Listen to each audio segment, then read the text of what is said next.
மதிப்பிற்குரிய Ranganathan sir, Devi madam, Arunachalam sir, Sakiraj sir, Mangai madam, Chandramouleeswaran sir, and very beloved Parveen Sultana ma'am, பெற்றோர்கள், ஆசிரியர்கள், மாணவர்கள் அனைவருக்கும் ப்ளசண்ட் குட் ஈவினிங். ஒரு அருமையான மாலை பொழுது. பர்வீன் சுல்தானா மேடம் பற்றி சொல்லணும் அப்படின்னா ஒரு வார்த்தை சொல்லிட்டு தான் நான் அடுத்த ஸ்பீச் ஆரம்பிக்கணும் அப்படின்னு ஒரு தாட்டு. மேடமுடைய பேர் இதில் சீஃப் கெஸ்ட்டாக பார்த்தோன்னே வந்து பரவாயில்ல, நம்மளை கூப்பிட்டுட்டாங்க, நல்ல விஷயம் அப்படிங்கிற மாதிரி தோணுச்சு. ஏன்னா என்னுடைய எக்ஸாம் ப்ரிப்பரேஷன், காலேஜ் முடிச்சுட்டு எக்ஸாம் ப்ரிப்பரேஷன் ஒரு 2 இயர்ஸ் இருந்தப்போ நிறைய மோட்டிவேஷன் தேவைப்படும். ஏன்னா ஆழந்தெரியாமல் காலை விட்றோமோ அப்படின்னு ஒரு பயம்லாம் இருக்கும். இந்த மாதிரி எக்ஸாம் வந்து ஃபஸ்ட் டைம் நம்மளுடைய ஃபேமிலியில் நம்ம தான் ரெப்ரசென்ட் பண்ணி எழுத போகிறோம் அப்படிங்கும்போது ஸோ அப்போ நிறைய மோட்டிவேஷன் தேவைப்படும். அப்போ வந்து மேடம் அது வரைக்கும் மேடம் வந்து நேரில் பார்த்தது கிடையாது. பட் நிறைய மோட்டிவேஷ்னல் டாக்ஸ், மேடமோடைய ரெக்கார்டட் வீடியோஸை பார்த்து நிறைய மோட்டிவேட் ஆகி இவ்வளோ தூரம் வந்திருக்கோன்னு கண்டிப்பாக சொல்லலாம். So thank you so much ma'am. நான் பேசணும்னு ப்ரிப்பேர் பண்ணிட்டு பேசணும்னு நினச்சது எல்லாத்தையும் அந்த 6 கவிஞர்களும் நடுவரும் வந்து பிரித்து சாப்பிட்டுட்டாங்க. ஸோ என்கிட்ட எதுவுமே இல்லை இப்போ வந்து பேசுகிறதுக்கு, சீரியஸாக சொல்ல போனால். ஏன்னா அவ்வளோ அழகாக, அவ்வளோ திறமையாக, எப்படி வந்து மனப்பாடம்னு சொல்ல முடியாது, அதை புரிஞ்சு அண்டர்ஸ்டாண்ட் பண்ணி அவ்வளோ அழகாக டெலிவர் பண்ணது வந்து ரொம்ப சந்தோஷமான விஷயம். எல்லோரும் அவங்களுக்கு ஒரு பெரிய கிளாப் கொடுக்கணும்னு நான் நினைக்கிறேன். அவங்க மட்டும் இல்லாமல் மற்ற ஸ்டேஜ் பெர்ஃபார்மன்ஸ் பண்ண எல்லாருமே ரொம்ப அழகாக பெர்ஃபார்ம் பண்ணியிருந்தாங்க. ஸோ இப்போ என்னுடைய ஸ்பீச் அவங்க எடுத்துக்கிட்டதுனால நான் என்ன முடிவு பண்ணியிருக்கேன்னா, இந்த ஆடியன்ஸ்க்கு என்ன வேணும், ஒரு ஐஎஃப்எஸ் ஆஃபீஸர் இந்த மாதிரி பேச வராங்கன்னு நினைக்கும்போது நாங்கள் எங்களுடைய ஸ்கூல் டைமில் வந்து இதெல்லாம் பேசினா நல்லாயிருக்கும், இதெல்லாம் கேள்வியாக கேட்டால் வந்து இவங்க என்ன பதில் சொல்கிறாங்கன்னு யோசிப்போம். அந்த மாதிரிலாம் வந்து நம்ம யோசிச்சுட்ருப்போம். இவங்ககிட்ட இது கேட்டால் நல்லாயிருக்கும், இதை பேசினா நல்லாயிருக்கும் அப்படின்னு. நான் முடித்தே வந்து ஒரு 15 வருஷத்துக்கு மேலே ஆச்சு ஸ்கூலிங் முடிச்சு. ஸோ அதனால் கண்டிப்பாக இப்போ இருக்கிற ஜென்ரேஷன், இப்போ சொல்லக்கூடிய 2K கிட்ஸ் எல்லாம் வந்து என்ன எதிர்பார்க்குறீங்க அப்படிங்கிறது எனக்கு தெரியல. ஒரு 4 கொஷின் நீங்கள் சொல்லுங்கள், அதுக்கு நான் ஆன்சர் பண்ணிவிட்டு என்னுடைய ஸ்பீச்சை வந்து கம்ப்ளீட் பண்ணிக்கிறேன். மைக் மட்டும் அவங்களுக்கு கொடுங்க.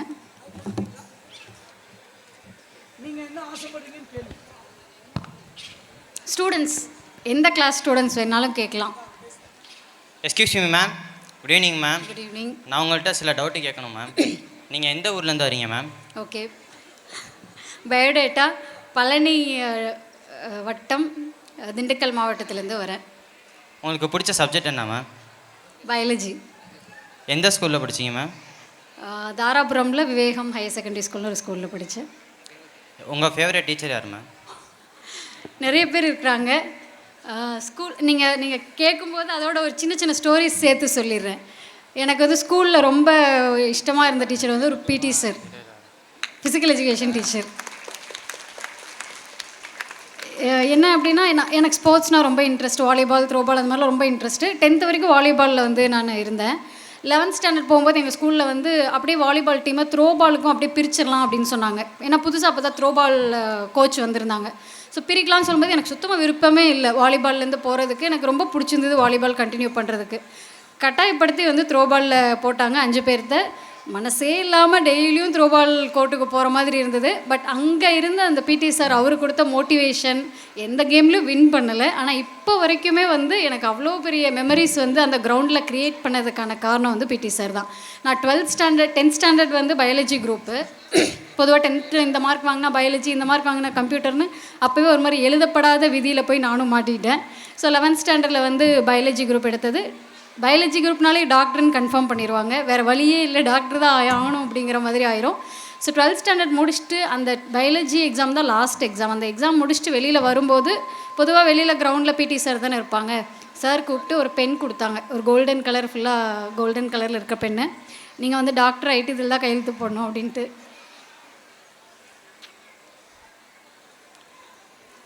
சாரி.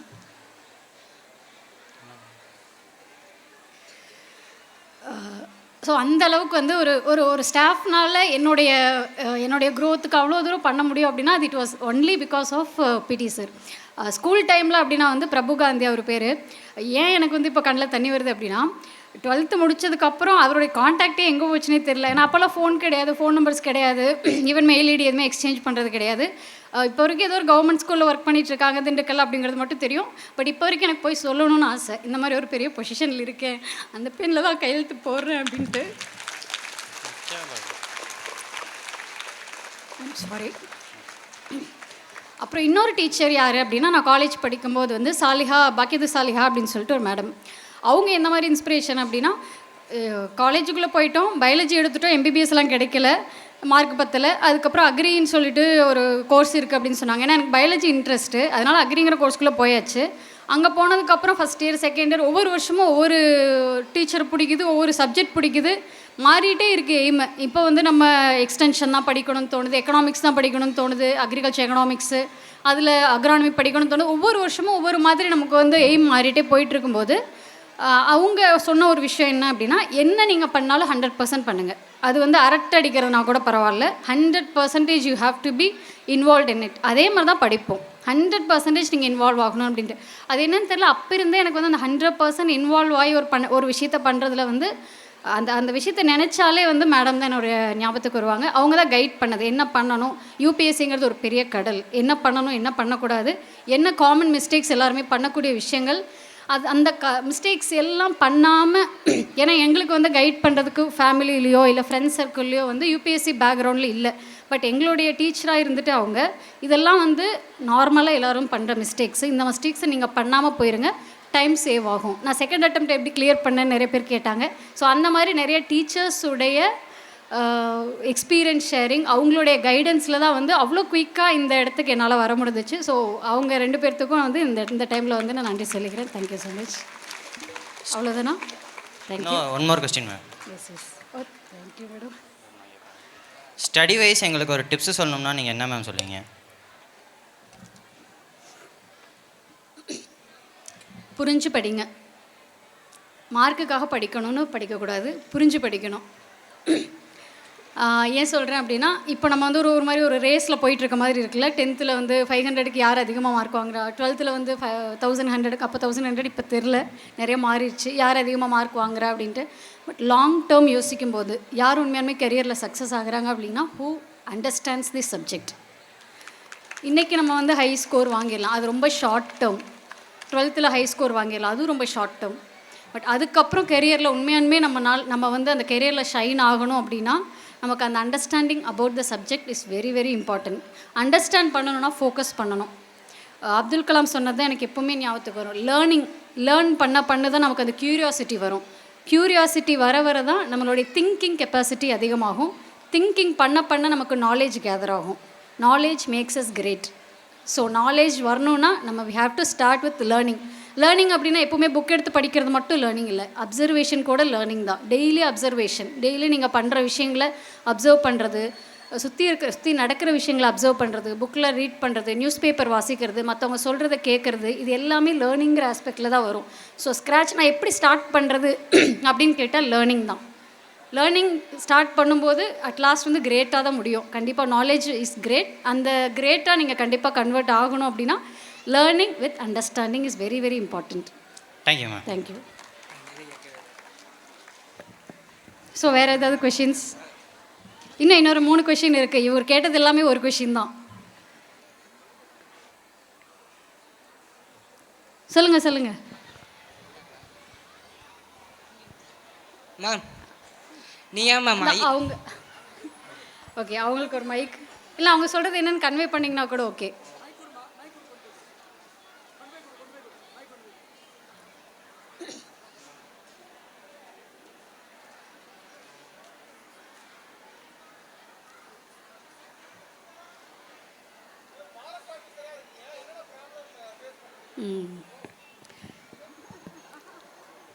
ஸோ ஃபாரஸ்ட் ஆஃபீஸராக இருக்கும்போது என்னென்ன பிரச்சனையை ஃபேஸ் பண்ணுவேன் அப்படின்னு சொல்லிட்டு அவங்க கேட்குறாங்க.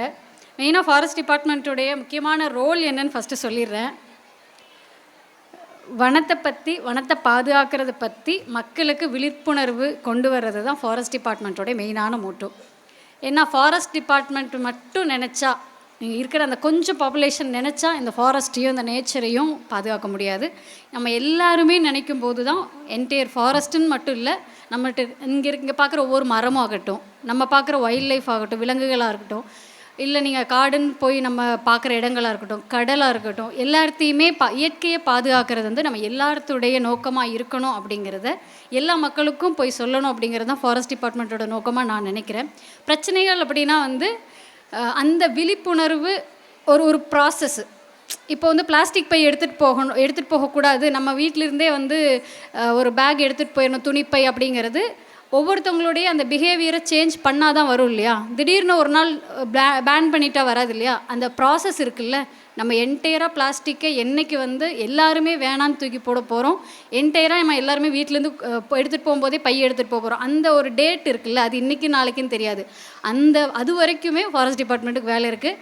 அது வரைக்குமே அந்த விழிப்புணர்வு இல்லாதவங்களுக்கு விழிப்புணர்வை க்ரியேட் பண்ணுறதுக்கு நமக்கு நிறைய சிரமங்கள் இருக்குது. அந்த சிரமங்கள் தான் வந்து மெயினாக அவங்க சொல்கிற ப்ராப்ளம்ஸு. இப்போது யானைகள் வெளியில் வருது, ஏன் வெளியில் வருது அப்படின்னு நம்ம யோசிக்கும்போது யானைகளோட இடங்களை நம்ம ஆக்குபை பண்ணியிருக்கிறோங்கிறது ஒன்று. அப்போ நம்மளும் யானைகளும் ஒரே இடத்துல கோஎக்ஸிஸ்டன்ஸாக நம்ம வாழ முடியும் அப்படின்னா நம்மளும் கொஞ்சம் அட்ஜஸ்ட் பண்ணிக்கணும்.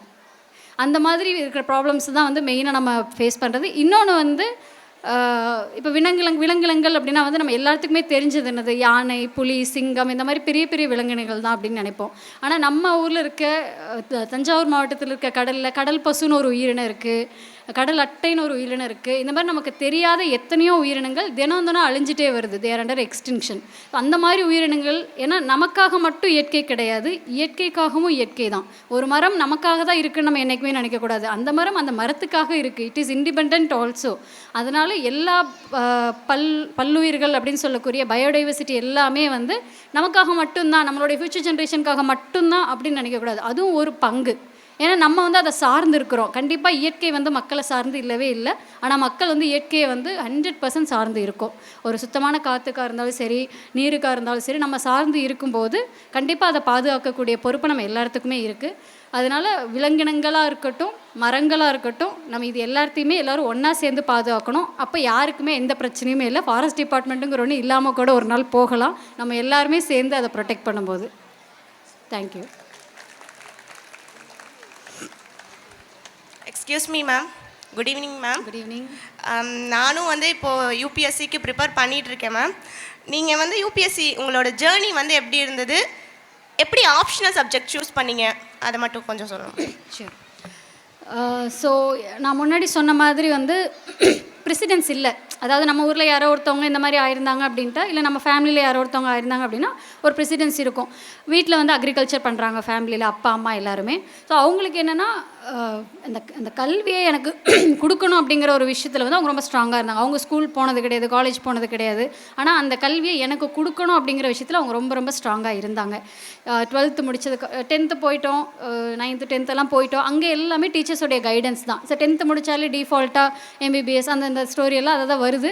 12th முடித்ததுக்கப்புறம் அதே மாதிரி ஒரு டீச்சர் வந்து எனக்கு கைட் பண்ணாங்க. எம்பிபிஎஸ் மட்டும் கிடையாதுமா, அக்ரியும் இருக்குது அப்படின்னாங்க. ஸோ அக்ரிகல்ச்சருக்குள்ளே வந்தோம். மதுரை கேம்பஸில், மதுரையில் தான் கவர்மெண்ட் அக்ரிகல்ச்சர் காலேஜில் படித்தோம். ஸோ அப்படி வரும்போது இந்த மாதிரி நிறைய பேர் வந்து ஸ்டேஜில் வந்து பேசுவாங்க. ஏன்னா நிறைய அக்ரிகல்ச்சர் பேக்ரவுண்ட் இருக்கவங்க வந்து யூபிஎஸ்சிக்குள்ளே இருந்திருக்காங்க. ஐஏஎஸ், ஐபிஎஸ், அந்த மாதிரி சைலேந்திர பாபு சாராக இருக்கட்டும், இறையன்பு சாராக இருக்கட்டும், எல்லாருமே.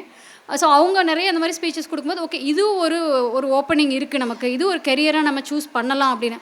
பட் ஒரு பயம், இது எவ்வளோ ஆழமாக இருக்குன்னு தெரியாமல் நம்ம எப்படி வந்து சூஸ் பண்ணுறதுன்னு ஈவன் ஃபைனல் இயர் வரைக்குமே வந்து அந்த ஸ்டெப்பை யோசிக்கவே இல்லை. ஓகே போகலான்னு தான் யோசிச்சுட்டே இருந்தோம்.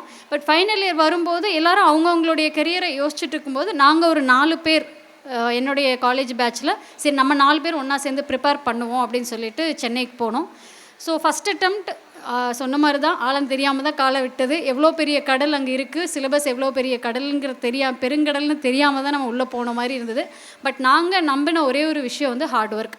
நம்ம முயற்சி பண்ணுவோம், நம்ம 100% முயற்சி பண்ணுவோம், டிசிப்ளின்டாக முயற்சி பண்ணுவோம், நம்மளால் கண்டிப்பாக கிராக் பண்ண முடியுங்கிற ஒரே ஒரு விஷயம் தான். ஏன்னா இப்போ எனக்கு திரும்பி பார்க்கும்போது அவ்வளோ காம்படிஷன்ஸ் இருக்கே, சிலபஸ் வந்து எக்ஸட்ரா தான் எப்போவுமே இருக்கே எல்லா சிலபஸ்லேயும். எப்படி நம்ம ஃபஸ்ட் ஆஃப் ஆல் அதை எடுத்தோம் அப்படின்னு சில டைம் கண்ணை மூடிட்டு தொட்டுறதா வந்து நமக்கு வெற்றியை கொடுக்குங்கிற மாதிரி 4 பேர் உள்ளே போயிட்டால் யாருக்குமே இந்த குதிரைக்கு கடிவாளம் போட்ட மாதிரி எதை பற்றியுமே யோசிக்கிறது கிடையாது. அவ்வளோ டஃப் காம்படிஷன் பண்ணால் அதை பற்றியெல்லாம் கேட்டுக்கிறது கூட கிடையாது. ப்ரிப்பரேஷன் ஃபஸ்ட்டு இயர் ஃபுல்லாக ப்ரிப்பரேஷன் பண்ணோம். அதில் நாங்கள் எடுத்த ஆப்ஷனல் வந்து அக்ரிகல்ச்சர். ஏன்னா அக்ரிகல்ச்சர் எங்களுடைய கிராஜுவேஷனாக இருந்ததுனால எங்களுக்கு அது ஈஸியாக இருந்துச்சு. அக்ரிகல்ச்சர் எடுத்தேன். ஃபாரஸ்ட்டில் 2 ஆப்ஷனல் எடுக்கணும், அக்ரிகல்ச்சர் அண்ட் பாட்னி எடுத்தேன். ரிலேட்டட் சப்ஜெக்டாக இருக்குங்கிறதுனால பாட்னி எடுத்தேன். ஃபஸ்ட் இயர் ப்ரிப்பரேஷன் வந்து ஃபஸ்ட் இயர் ப்ரிலிம்ஸ்லேயே முடிஞ்சிருச்சு. இப்போ ஐஎஃப்எஸ் பொறுத்த வரைக்கும் எப்படி இருக்குன்னா, இந்த ஜூனில் ப்ரிலிம்ஸ் அப்படின்னா அடுத்து வந்து ஒரு 3 மாதத்தில் மெயின்ஸ் வரும், அடுத்து ஒரு 3 மாதத்தில் இன்டர்வியூ வரும், அப்புறம் ரிசல்ட் வரும், ஒரு வருஷம் முடிஞ்சிடும். ப்ரிலிம்ஸில் கிளியர் ஆகலைன்னா நெக்ஸ்ட் ஜூன் வரைக்கும் வெயிட் பண்ணணும். ஸோ அதே மாதிரி ஃபஸ்ட்டு ப்ரிலிம்ஸில் கிளியர் ஆகலை. பட் வீட்டிலேருந்து வந்து ஏன்னா ஃபினான்ஷியலாக அங்கே போய் எக்ஸ்பெண்டிச்சர் பண்ணி தான் நம்மளால் சென்னையெல்லாம் போய் படிக்க முடியும். பட் ஒரு மாதமும் நம்ம ஹாஸ்டல் எக்ஸ்பெண்டிச்சரு அகாடமி எக்ஸ்பெண்டிச்சர்லாம் வீட்டில் கேட்கும்போது ரொம்ப கஷ்டமாக இருக்கும். சில பேர்த்துக்கு வந்து ஃபியர் ஆஃப் ஃபெயிலியர் வந்து ஒரு டிரைவிங் ஃபோர்ஸாக இருக்கும், சில பேர்த்துக்கு வந்து டேஸ்ட் ஆஃப் சக்ஸஸ் வந்து ஒரு டிரைவிங் ஃபோர்ஸாக இருக்கும். எனக்கு உண்மையாலுமே வந்து ஃபியர் ஆஃப் ஃபெயிலியர் தான் டிரைவிங் ஃபோர்ஸாக இருந்தது. இங்கே தோத்துட்டோன்னா இவ்வளோ நாள் வந்து கஷ்டப்பட்டது வீணாக போயிருமே, இவ்வளோ நாள் அப்பா வந்து சிரமப்பட்டாங்களே அது வீணாக போயிருமே. நம்மளை நம்பி அனுப்பிச்சாங்க, நம்ம ஃபெயில் ஆகிட்டோன்னா நம்ம ஊரில் இருக்கிறவங்க நம்ம சைடு இருக்கிறவங்கள இன்னும் திரும்பி நம்பி அனுப்ப மாட்டாங்களே. அந்த மாதிரி நிறைய ப்ரெஷர் ஆஃப் ஃபெயிலியர். எங்கே ஃபெயில் ஆகிட்டோன்னா வாட் இஸ் த அந்த ஃபியர் ஆஃப் ஃபெயிலியர் தான் என்னை ட்ரைவ் பண்ணுச்சு. But equally taste of success கூட என்னுடைய பேட்ச்மேட்ஸ் நிறைய பேர்த்து ட்ரைவ் பண்ணுச்சு. இந்த மாதிரி பதவிக்கு போனால் இதெல்லாம் பண்ணலாம், இது பண்ண முடியும், அது பண்ண முடியும் அப்படிங்கிறது மெஜாரிட்டியாக இருந்தவங்களும் இருக்காங்க. பட் எனக்கு மேஜராக வந்து தோத்துட்டா அப்படிங்கிற ஒரு ஃபியர் வந்து எனக்கு அதிகமாக இருந்தது. பட் டேஸ்ட் ஆஃப் சக்ஸஸும் இருந்தது. நம்ம இந்த மாதிரி ஒரு வேலைக்கு போனால் 4 பேர்த்துக்கு நம்மளால் ஹெல்ப் பண்ண முடியும், ஃபாரஸ்ட்டை காப்பாற்ற முடியும், மக்களுக்கு விழிப்புணர்வு கொண்டு வர முடியுங்கிற நிறைய விஷயம் இருந்தாலுமே வந்து என்னைய ட்ரைவ் பண்ணினது வந்து அந்த விஷயம் தான், அந்த ஹார்ட் ஒர்க் அண்ட் டிசிப்ளின் தான். இதை கொடுத்தது அந்த ஹார்ட் ஒர்க் அண்ட் டிசிப்ளின் சொல்லி கொடுத்தது யாருன்னு கேட்டால் பேரண்ட்ஸும் டீச்சர்ஸும் தான். வேறு யாருமே வந்து என்னால் கை காமிக்கவே முடியாது. ஏன்னா அந்த சின்ன வயசுலேருந்து விதைக்கிற விதை மாதிரி. இப்போ ஸ்கூலில் நீங்கள் வந்து சொல்கிறீங்க இல்லையா, டிசிப்ளின்ஸ் இந்த ஸ்கூலோடைய முக்கியமான ஒரு குறிக்கோள் அப்படின்ட்டு, அது எவ்வளோ முக்கியங்கிறது இந்த மாதிரி நாளைக்கு நீங்கள் வீடியோவில் வந்து அவங்க டாக்டர் பேசுனாங்க இல்லையா, அந்த மாதிரி பேசும்போது தெரியும். அந்த டிசிப்ளின் தான் உங்களுடைய பேக் போனாக உங்களுடைய சக்ஸஸோட பேக் போனாக இருந்திருக்கும் அப்படிங்கிறது கண்டிப்பாக அன்றைக்கி நீங்கள் ரியலைஸ் பண்ணுவீங்க. டிசிப்ளின் அப்படிங்கிறது ஒவ்வொருத்தரும் ஒவ்வொரு மாதிரி. அவர் சொன்ன பஞ்சுவாலிட்டி கூட ஒரு டிசிப்ளின் தான். இன்றைக்கி வந்து இருக்கிற ஃபோன் இதில் வந்து அதில் எவ்வளோ செல்ஃப் கண்ட்ரோல்டாக இருக்கிறோங்கிறது ஒரு டிசிப்ளின் தான். ஸோ டிசிப்ளினுக்கு பல்வேறு டெஃபினிஷன்ஸ் இருக்குது. அந்த self control and self focus அப்படிங்கிறது தான் என்னுடைய சக்ஸஸுக்கு வந்து ஒரு முக்கியமான ரீசன்னு நான் வந்து நினைக்கிறேன். ஏன்னா அவ்வளோ பெரிய காம்படிஷன் இருந்த இடத்துல நான் எப்படி இவ்வளோ தூரம் வெளியில் வந்தேன் அப்படிங்கிறது இப்போ வரைக்கும் யோசிச்சு பார்த்தாலுமே எனக்கு தட்டுறது வந்து காலைல 5 மணிக்கு எழுந்திருக்கோம், 11 o'clock தூங்குகிறோம், 3 நேரம் சாப்பிட்ற டைமை தவிர வேறு எந்த டைம் வேறு எதுவுமே கிடையாது. எனக்கு அந்த வாலிபாலில் ரொம்ப பிடிக்கும். கண்டிப்பாக நம்ம கிளியர் பண்ணுவோம். அகாடமியில் போய் தான் அந்த கிரவுண்டில் போய் தான் வாலிபால் எடுக்கணும் அப்படிங்கிற அளவுக்கு எனக்கு ரொம்ப மோட்டிவேஷனலாக இருந்தது வந்து என் கூட இருந்த ஃப்ரெண்ட்ஸு 4 பேருமே ஒரே மாதிரி ஒரு பேக்ரவுண்டு, ஒரே மாதிரி ஒரு ஆம்பிஷனோடு உள்ளே வந்தோம். அந்த ஹார்ட் ஒர்க் அண்ட் டிசிப்ளினை ஒவ்வொருத்தருக்கும் நாங்கள் ரிஃப்ளெக்ட் பண்ணிக்கிட்டோம். எங்களுக்குள்ள ஒரு ஹெல்த்தி காம்படிஷன் இருந்தது. ஸோ இங்கிருந்து நீங்கள் வெளியில் போகும்போது கூட இந்த மாதிரி ஒரு 4 பேர் சேர்ந்து ப்ரிப்பேர் பண்ணுறது, அடுத்து முன்னாடி எடுத்துகிட்டு போகிறது. ஏன்னா அந்த செல்ஃப் மோட்டிவேஷன் தாண்டி நம்ம ஒவ்வொருத்தரும் அந்த ஷேர் பண்ணிவிட்டு அந்த மோட்டிவேட் பண்ணிக்கிறது ரொம்ப ரொம்ப இம்பார்ட்டன்ட். ஏன்னா அது கொஞ்சம் லாங் ஜேர்னி. யூபிஎஸ்சி வந்து ஒரு சிலருக்கு ஃபர்ஸ்ட் அட்டெம்ப்ட்லேயே கிளியர் ஆகும், ஒரு சிலருக்கு செகண்ட் அட்டெம்ப்ட், ஒரு சிலருக்கு 7th அட்டெம்ப்ட் வரைக்கும் கூட போகிறதுக்கு வாய்ப்பு இருக்குது. பட் அந்த மாதிரி போகணுன்னா உங்களோட கூட சேர்ந்து ஜேர்னி பண்ணுறதுக்கு கண்டிப்பாக வந்து ஒரு 2 பேர் ஃப்ரெண்ட்ஸ் இருந்தால் ரொம்ப ரொம்ப நல்லாயிருக்கும். அவங்களும் அந்த ஜேர்னியில் இருக்கும்போது அந்த மோட்டிவேஷன் லேக் ஆகவே ஆகாது. அதே மாதிரி நீங்கள் ஈவன் வெளியில் போனதுக்கப்புறம் கூட இங்கே இருக்க டீச்சர்ஸோட டச்லேயே இருங்க. ஸோ அப்போ தான் வந்து திரும்ப திரும்ப உங்களுக்கு அந்த மோட்டிவேஷன் கிடச்சிட்டே இருக்கும். ஸோ அக்ரிகல்ச்சர் அண்ட் பாட்னி தான் என்னுடைய ஆப்ஷனலாக இருந்தது. நீங்கள் இப்போ சொல்லும்போது வந்து உங்களோட ப்ரொஃபஸர் வந்து உங்களுக்கு கைட் பண்ணாங்கன்னு சொன்னீங்க மேம். என்னென்ன மிஸ்டேக்லாம் வந்து எல்லா ஆஸ்பிரண்ட்ஸும் பண்ணுவாங்க, அதை வந்து நம்ம பண்ணாமல் இருக்கிறதுக்கு என்னென்ன பண்ணணும்னு சொன்னீங்க மேம். அதே மாதிரி இவ்வளோ யங் ஏஜ்லேயே உங்களோட செகண்ட் அட்டெம்ப்டில் எவ்வளோ பேர் ட்ரை பண்ணுறாங்க, ஆனாலும் வந்து 6th 7th அட்டெம்ப்ட் வரைக்கும் அவங்களால சில பேர் வந்து லைஃப் லாங் அவங்களுக்கு கிடைக்கிறதில்ல. இப்போது நீங்கள் உங்களோட செகண்ட் அட்டெம்ப்டில் வந்து கிளியர் பண்ணதுக்கு என்னென்ன ஸ்ட்ராட்டஜிஸ்லாம் கொஞ்சம் யூஸ் பண்ணீங்க? ஸோ என்னுடைய ஃபஸ்ட் அட்டெம்ப்டில் வந்து நான் கிளியர் பண்ணலை, ப்ரிலிம்ஸ்லேயே கிளியர் பண்ணலை. மெயின்ஸ் ஜஸ்ட்டு அந்த டெஸ்ட் பேட்சஸ் அந்த மாதிரி போட்டு எழுதுனது உண்டு. இன்டர்வியூலாம் அதை பற்றி பெருசாக யோசிச்சதே கிடையாது. ப்ரீவியஸ் இயர் கொஷின் பேப்பர்ஸ் தான் யூபிஎஸ்சியை பொறுத்த வரைக்கும். முன்னாடி யூபிஎஸ்சி எப்படி கேட்டிருக்காங்க அப்படிங்கிறத தெரிஞ்சு ஒரு ஸ்ட்ராட்டஜியை நம்மளே அடாப்ட் பண்ணுறது தான். ஏன்னா எப்போ வேணாலும் யூபிஎஸ்சி வந்து அவங்களுடைய பேட்டர்னை மாற்றிட்டே இருப்பாங்க. யூனியன் பப்ளிக் சர்வீஸ் கமிஷனை வந்து அன்பிரிடிக்டட் பப்ளிக் சர்வீஸ் கமிஷன் தான் நிறைய பேர் சொல்லுவாங்க. அங்கே ப்ரிப்பரேஷனில் இருக்கவங்க அவ்வளோ அன்பிரிடிக்டபுளாக இருக்காங்க. எவ்ரி இயர் வந்து கொஷின் பேப்பர்ஸ் வந்து மாறிட்டே இருக்க மாதிரி இருக்கும். பட் நம்ம மாறிட்டே இருக்குது, ரொம்ப அன்சர்டைனாக இருக்குது அப்படிங்கிறதுக்குலாம் ஹோப்லெஸ்ஸாக இருக்கணுங்கிற அவசியம் இல்லை. அதனால தான் நிறைய பேருக்கு அந்த 6th 7th அட்டெம்ப்ட்லாம் போகுது. பட் திரும்ப அவங்க ட்ரை பண்ணுறாங்க பார்த்தீங்களா, அதுதான் ரொம்ப ரொம்ப important. Previous year question paper ஒரு கீ. செகண்ட் வந்து ப்ரிலிம்ஸை பொறுத்த வரைக்கும் சால்வ் பண்ணிகிட்டே இருக்கணும். ஏன்னா multiple choice questions negative marks எல்லாம் இருக்கும், சால்வ் பண்ணிகிட்டே இருக்கணும். எவ்வளோ தூரம் சால்வ் பண்ணுறோமோ அவ்வளோ தூரம். மெயின்ஸை பொறுத்த வரைக்கும் எழுதிட்டே இருக்கணும். தண்ணி வாட்டர் பாட்டில் எடுத்து ஒரு கையில் குடிச்சிட்டு எழுதுகிற அளவுக்கு டைம் வந்து அவ்வளோ டைட்டாக இருக்கும். 3 ஹார்ஸில் வந்து ஃபுல் ஒரு 20-35 பேப்பருக்கு மேலே எழுதுகிற மாதிரி இருக்கும். அவ்வளோ தூரம் கண்டென்ஸையும் நம்ம வந்து நெருக்கிற மாதிரி இருக்கும். ஸோ மெயின்ஸை பொறுத்த வரைக்கும் ரைட். அதே மாதிரி இன்டர்வியூவை பொறுத்த வரைக்கும் ஸ்பீக். அங்கே போய் நம்ம என்ன பண்ணணுமோ அதை திரும்ப ப்ராக்டிஸ் பண்ணணும். அதுதான் ரொம்ப இம்பார்ட்டண்ட்டு. சின்ன மிஸ்டேக்ஸ் என்ன பண்ணக்கூடாது அப்படிங்கிறது நீங்கள் ப்ரிப்பரேஷன் போகும்போது ஈவன் என்னுடைய நம்பர்ஸ் கூட வாங்கிக்கோங்க. சின்ன மிஸ்டேக்ஸ் தான். இப்போ நியூஸ் பேப்பர்லேருந்து நம்ம நோட்ஸ் எடுத்துகிட்டு இருக்க வேண்டிய அவசியம் இல்லை இப்போல்லாம். பிகாஸ் நான் நோட்ஸ் எல்லாம் எடுத்து இவ்வளோ பெரிய நோட்ஸ் எல்லாம் வச்சுருந்து கடைசி வரைக்கும் ரிவைஸ் பண்ணுற கூட டைம் இல்லை. பட் நிறைய இந்த மாதிரி மேகசின்ஸ் எல்லாம் இன்றைக்கி வர ஆரம்பிச்சிருச்சு. அதெல்லாம் வாங்கி ரீட் பண்ணாலே போதுமானது. ஸோ அந்த மாதிரி சின்ன மிஸ்டேக்ஸ் வந்து நீங்கள் பர்சனல் கைடன்ஸாக கூட என்கிட்ட கேட்டுக்கோங்க. அதர்வைஸ் வந்து அந்த process like prelims, mains and இன்டர்வியூவை வந்து ஃபுல்லாக வந்து நம்ம அண்டர்ஸ்டாண்ட் பண்ணி கோத்ரூ பண்ணணும். அதுக்கான எஃபர்ட் வந்து நம்ம கண்டிப்பாக அந்த ப்ரீவியஸ் இயர் கொஷின் பேப்பர்ஸோடைய பேட்டர்னை பேஸாக வச்சுட்டு ஒரு ப்ளூ பிரிண்ட்டாக வச்சுட்டு அதுலேருந்தெல்லாம் கொஷின் கேட்க மாட்டாங்க. ஒரு கொஷின் கூட அதுலேருந்து வராது. பட் அது எப்படி கேட்டிருக்காங்கன்னு ஒரு பேட்டர்னுக்காக அதை நம்ம பார்க்கணும், அவ்வளோதான். ஸோ அதே மாதிரி தான் மெயின்ஸுமே எழுதிக்கிட்டே இருக்கணும், அவ்வளோதான். ஆப்ஷனல் சூஸ் பண்ணும்போது கொஞ்சம் கேர்ஃபுல்லாக சூஸ் பண்ணணும். Thank you ma'am. தேங்க்யூ. உங்களுக்கு நான் அந்த ஸ்கூலில் படித்த ஓல்டு ஸ்டூடெண்ட் தான் மேம். எஸ். இன்னைக்கு நீங்கள் இங்கே இருக்க மாதிரி ஒரு 4 இயர்ஸ் கழிச்சு நானும் இங்கே சீஃப் கெஸ்ட்டாக ஒரு ஐஏஎஸ் ஆஃபீஸராக வரணும். வாழ்த்துக்கள். Thank you so much. Good evening ma'am. சொல்லுங்கம்மா. நீங்கள் வந்து டிசிப்ளின் தான் வந்து எல்லாத்துக்கும் இம்பார்ட்டன்ட் அப்படின்னு சொல்கிறீங்களா மேம்? இந்த டிசிப்ளினை வந்து எங்கள் மகாத்மா ஸ்கூல் வந்து எங்களுக்கு ரொம்ப நல்லாவே கற்றுக் கொடுத்துருக்கு. இப்படிப்பட்ட ஸ்கூலில் வந்து நீங்கள் வந்து இந்த 25th இயர் ஆனுவல் டேயில் நீங்கள் இப்படி ஸ்பீச் கொடுக்குறது எங்களுக்கு ரொம்ப பெருமையாக இருக்குது. Thank you so much. Thank you ma'am. நான் ஆக்சுவலாக இன்ஸ்பயர் பண்ண வரணும் அப்படிங்கிற மாதிரி ரங்கராஜன் சார் சொல்லிட்டு இருந்தார். ஆக்சுவலாக வந்து உங்கள் பெர்ஃபார்மன்ஸ் எல்லாம் பார்த்தோன்னே வந்து உங்கள்கிட்ட இருந்து நான் தான் ரொம்ப இன்ஸ்பயர் ஆகிட்டேன். அவ்வளோ இன்ஸ்பிரேஷன்ஸ். திரும்ப ஸ்கூலுக்கு போய் இந்த மாதிரி ஒரு ஸ்கூலில் படித்தா நல்லா இருக்குமே அப்படின்னு தோன்ற அளவுக்கு வந்து ஒரு மாதிரி நினைக்க வச்சிட்டிங்க. ஏன்னா என்னுடைய friend one of the friend அவர் சொல்லி கேள்விப்பட்டிருக்கேன். அவங்க படித்த ஸ்கூல் செட்டப் என்னுடைய ஸ்கூல் செட்டப் எப்படி இருந்துச்சு அப்படிங்கிறத ஜஸ்ட் ஒரு டிஸ்கஷன் பண்ணிகிட்டு இருக்கும்போது அவர் சொன்ன விதங்கள்லாம் வந்து நீங்கள் இங்கே எப்படி நீங்கள் சொன்னீங்களோ அது மாதிரியே இருந்துச்சு எல்லாமே. ஸோ ஸ்கூலிங்னா அப்படி படிச்சுருந்துருக்கணும்ல, திரும்பி பார்த்தா அப்படி ஒரு மெமரி இருக்கணும்ல. எப்போவுமே வந்து ஸ்கூலை பற்றி நினைக்கும் போது ரொம்ப ஒரு மாதிரி ஒரு கண்ணில் தண்ணி வரணும்ல. ஸோ அதுதான் வந்து ஸ்கூல் அப்படிங்கிற மாதிரி தோணுச்சு. ஸோ இன்றைக்கி இங்கே வந்து உட்காந்துட்டு அவர் சொன்ன ஸ்கூலை அப்படியே எனக்கு திரும்ப ஞாபகப்படுத்துகிற மாதிரி இருந்துச்சு. அவர் கூட ஒரு மெசேஜ் போட்டேன், நீங்கள் சொன்ன ஸ்கூல் மாதிரியே இருக்குப்பா நான் இன்றைக்கி வந்திருக்கிறது அப்படின்ட்டு. ஸோ ஆக்சுவலி நீங்கள் எல்லாருமே பிளெஸ்டு. இவ்வளோ தூரம் வந்து டிசிப்ளின். ஏன்னா இன்றைக்கி வந்து வேல்யூ சிஸ்டம்க்கு இம்பார்ட்டன்ஸ் கொடுக்குறது ரொம்ப ரொம்ப இம்பார்ட்டன்ட். அது ஸ்கூல் நினச்சா மட்டும்தான் பண்ண முடியும்.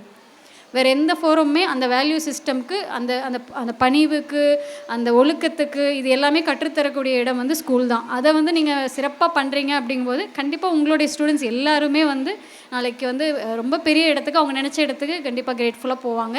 எல்லாருமே கண்டிப்பாக ஏதாவது ஒரு ஜாபுக்கு ஹையர் ஜாபுக்கு நீங்கள் போகிற இடத்துல ஒரு ஹையரான ஜாபுக்கு ஹையரான பொசிஷனுக்கு கண்டிப்பாக வரணும்.